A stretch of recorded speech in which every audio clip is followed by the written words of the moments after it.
It was a stormy winter evening, and I found myself alone at home.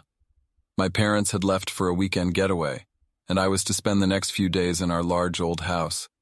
The wind howled outside, causing the trees to scratch against the windows as if pleading to be let in. I tried to shake off the eerie feeling that crept over me as I settled in for the night.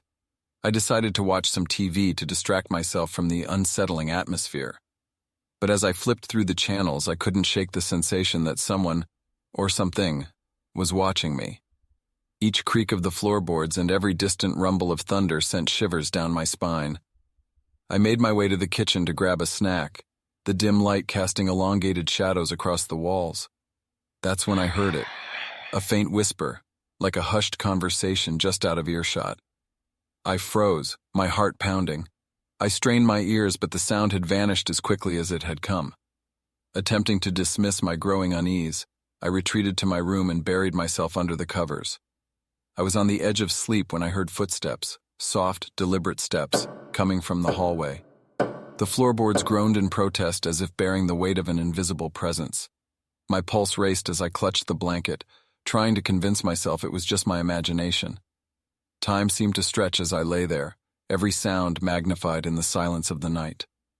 A sudden chill enveloped the room, and my breath misted in the frigid air. The whisper returned, closer this time, its words indecipherable yet laden with a sense of urgency. My heart raced and I felt an overwhelming compulsion to flee, but I was paralyzed by fear. I mustered the courage to reach for my phone, my trembling fingers struggling to unlock it. I dialed my parents' number, desperate for their comforting voices. The phone rang, and just as I thought it was going to voicemail, it clicked. A voice, a distorted, unnatural voice, whispered, "They can't help you now." Tears welled in my eyes as I disconnected the call, my mind racing to comprehend what was happening. I had to get out of there.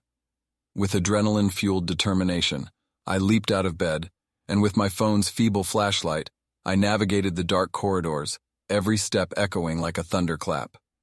As I reached the front door, a guttural moan reverberated through the house, sending me stumbling back. I turned, and there, at the end of the hallway, stood a shadowy figure.